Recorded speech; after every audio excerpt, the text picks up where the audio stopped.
I do think our Constitution is one of the most progressive internationally.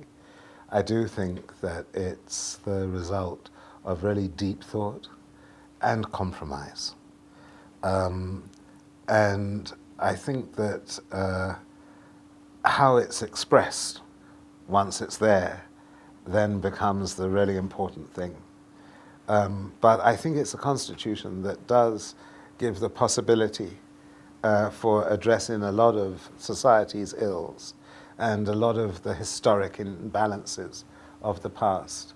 It is a constitution that is supposed to create an egalitarian society, but I think that we can't get stuck on this was the constitution that we adopted and it must never be changed, that it's so sacrosanct. There are parts of it that are sacrosanct that you can never change, but there's a lot that can be amended.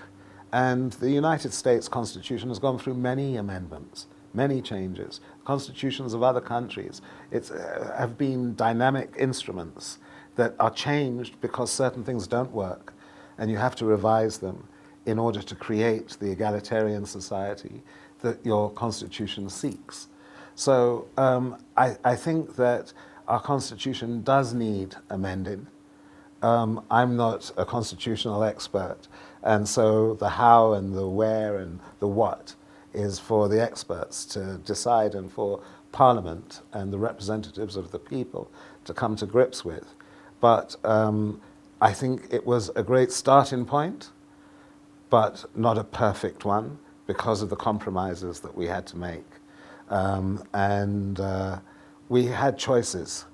We could have had certain things in the Constitution which would have undoubtedly have led to social instability or to a withdrawal of investment, et cetera, et cetera. So that generation, I believe, who put that Constitution together, knew what they were doing. They understood the path that we had traveled and what was expected by the ancestors of us. Now we have to amend it to make it fit for purpose. Because if a constitution is not fit for purpose, it doesn't serve the people. It is useless in terms of addressing the imbalances that we were fighting against. So I don't think it's the end of the journey, our constitution. It should actually be seen as the beginning of a new journey.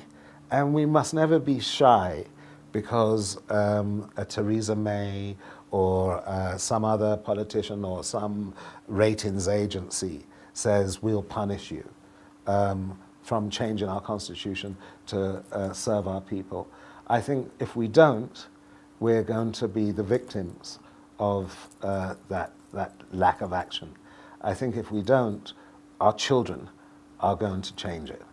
And they may not change it in as peaceful a way as we would like. We have the opportunity to make amendments to the Constitution in a peaceful way, which reasonable people, whether they're white elite or black elite or whoever they are, will understand the wisdom of the philosophy that says, share before you have to.